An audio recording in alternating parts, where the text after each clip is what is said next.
Pronto, então estávamos a falar das toxinas, estávamos a falar do facto de que a maioria dos seres humanos não tem noção que está sobrecargado do ponto de vista tóxico e, portanto, como não tem noção que está sobrecargado do ponto de vista tóxico porque não tem sintomas, também não sabe que está com algum problema.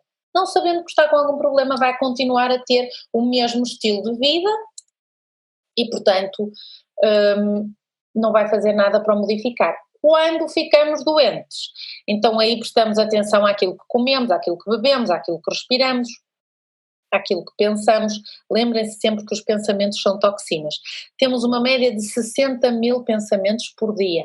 90% destes pensamentos são o mesmo, são repetitivos.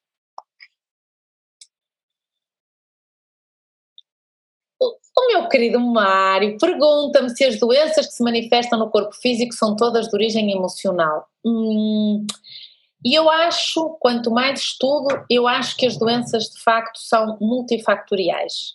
Não posso dizer que as doenças sejam todas de origem emocional.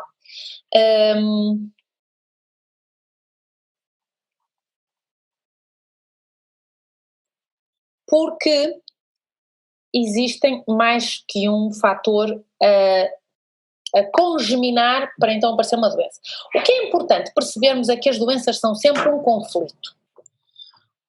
Do ponto de vista emocional, a doença é um conflito entre a alma e o espírito, a consciência e eu, aquilo que eu sou no meu corpo físico, no meu ego, no chamado ego. Este será o conflito, que pode ter mais que um conflito. Pode ter sido a morte do meu pai, pode ter sido a minha separação, pode ter sido a minha empresa que faliu, pode ter sido o meu filho que morreu. E, portanto, todas estas coisas que me acontecem na minha vida, todas estas situações da minha vida, vão aglomerar-se para depois me poder aparecer uma doença.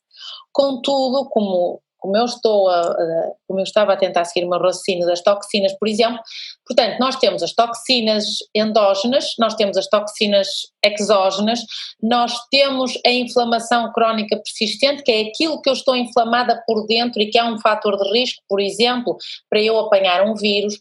Nós temos as radiações eletromagnéticas tanto na nossa casa como fora da nossa casa. Os transportes públicos têm Wi-Fi, as escolas têm Wi-Fi, os hospitais têm Wi-Fi, os hotéis têm Wi-Fi. Se eu não tenho Wi-Fi, tenho vizinho de cima, tenho vizinho de baixo, tenho vizinho do lado. Então nós estamos numa poluição eletromagnética que o nosso corpo não estava habituado, porque a nossa genética é muitíssimo parecida, cerca de 99%, com a nossa genética paleolítica.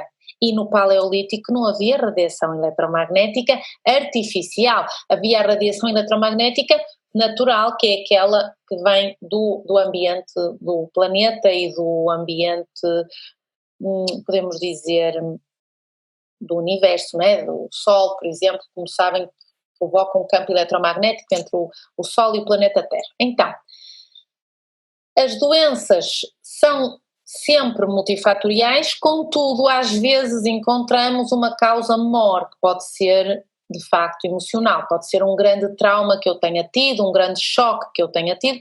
Como sabem, nunca é só uma coisa, normalmente são 3, portanto, morreu o meu pai, passado 7 anos ou 14 anos, a minha empresa vai à falência e quando o meu marido me abandona, então eu vou ter um cancro de mama. Isto está estudado por um médico chamado Reich Hammer, que era um médico alemão que já morreu, que eu vos aconselho seriamente a ler. Se pesquisarem por medicina germânica vão encontrar uma relação entre alguns conflitos e o aparecimento de algumas doenças. Também uma senhora chamada Louise Hay escreveu muito sobre isto. Ela teve um cancro e ela foi uma das auto-healer, ela curou-se a si própria, fez um spontaneous healing, exatamente com o poder do pensamento e o poder da mente. E ela escreveu imensos livros sobre isso, que eu aconselho-vos a ler, se nunca leram, e ela dá uma série de frases, consoante o problema que nós temos, ela vai nos dar uma determinada frase, ou duas frases, ou três frases.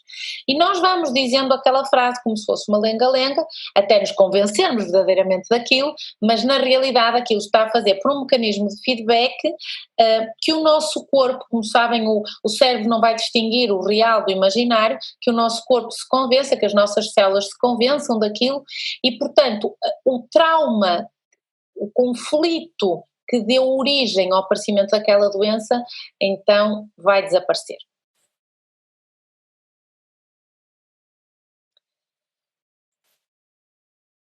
Bom, quais são os passos a tomar para nos libertarmos? Esperem aí que eu tenho que ler isto melhor. O querer agradar prejudica a nossa prosperidade. Concordo. Querer agradar prejudica a nossa prosperidade.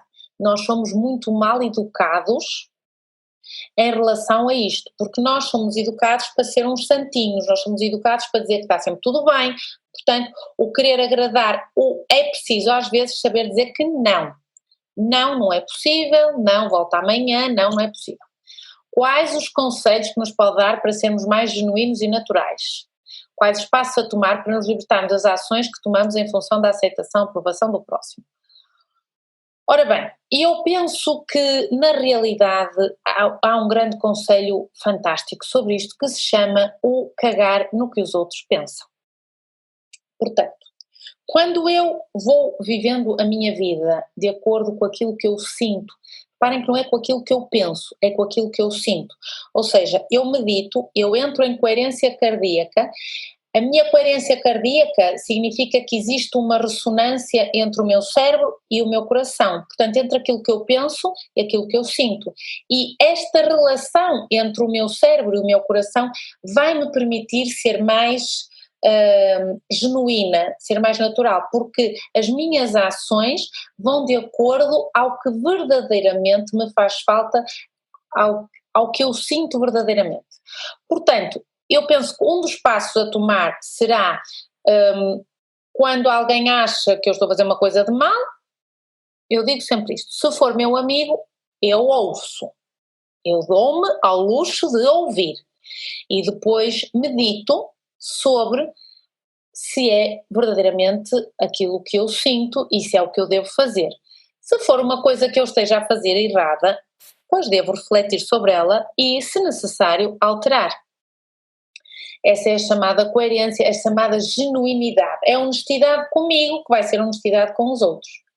Portanto, quando temos depois necessidade de aprovação do outro, se for necessidade do outro, que é o meu companheiro, que é o meu companheiro conjugal, está tudo lixado. Porque então significa que não estou a ser eu própria, que não estou a ser eu verdadeiramente eu, aquilo que eu sou, a minha essência. Vamos lá, por exemplo, dizer aqui um exemplo que eu costumo sempre brincar com este exemplo. Como sabem, eu dou umas gargalhadas completamente silenciosas, ninguém ouve quando eu dou uma gargalhada. Eu hoje ainda não tinha dado uma gargalhada, vocês hoje estão meio enervados, porque quando eu não dou gargalhadas é mau sinal. Então, eu, se estou com um companheiro que entendia que não era correto socialmente a minha gargalhada,